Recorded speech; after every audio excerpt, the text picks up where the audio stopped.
Hello বন্ধুরা, চলে আসলাম প্রতিদিনের মতো আজকেও রান্না করে।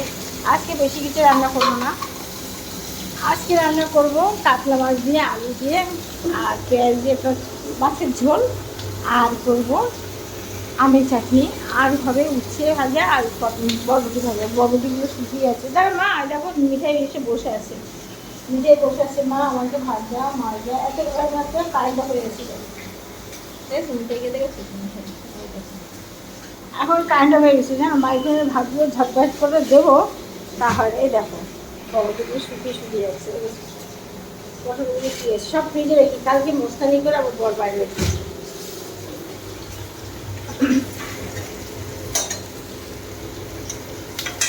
কালকে মোস্তানি করে আমার বর বের করে দিয়েছে, এখন শুধু শুকিয়ে যাচ্ছে।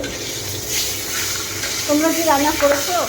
বাবা, এই মাছ করতে করতে মাছের তেল ছিটে ছিটে সারা গা, দেখো আমার সারা গা কালো কালো হয়ে গেছে পড়ে পড়ে। বরগুলো বলছি না, হবে কি আর করো তুমি, আর কী করো, বাড়ি বসে বসে রান্না করো আর কী করো।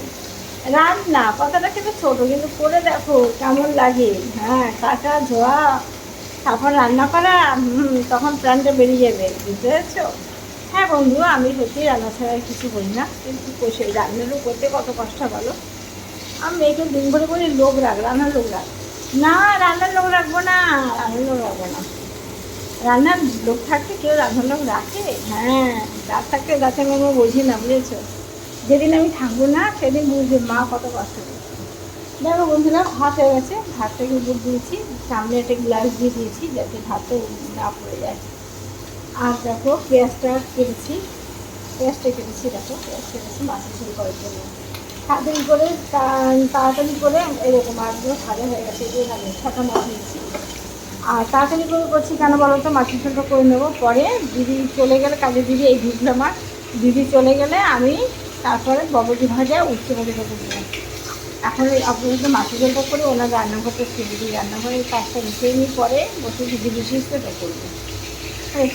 দেখো সকালে বিড়ালে মাছ হয়ে গেছে, ঠিক আছে, কতগুলো মাছ গেছে বিড়ালে।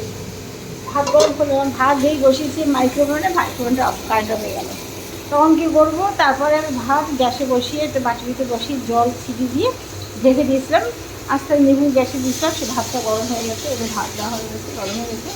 আমার হাজব্যান্ড একটু কাজ করছে, সেই জন্য দিতে পারছে। আমার এই কাজ করবে, এই কাগজপত্র নিয়ে আড়াচাড়া করছে, এখনই বেড়ে থেকে। এবার আলুটা দেখো, আলুটা সিদ্ধ হয়ে গেছে, এবার আলুটাকে ধুয়ে নেবো।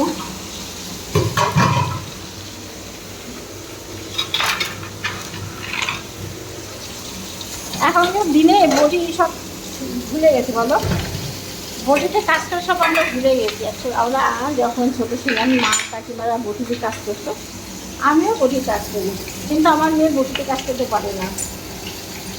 দেখো আলুটাকে সিদ্ধ করে জলে ধুয়ে নিচ্ছি।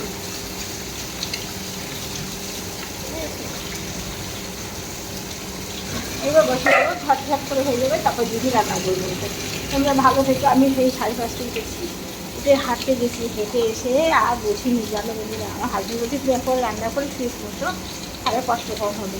সত্যি কথা, তা হয়তো বসছিলাম মানে কি, ভিডিওগুলো পোস্ট করেছি, করে আমি আবার এখনও ইউটিউবে একটা ভিডিও পোস্ট করতে বাকি আছে, করে আমি এখন রান্নাঘরে চলে এসেছি। রান্না করে নিয়ে দিদি কাজ করে এবার আমি স্নান করে ঘরে যাবো, তারপরে আরে বাবা হাত পা ছড়িয়ে দিয়ে বিশ্রাম করবো। সবাই ভালো থেকো, টাটা।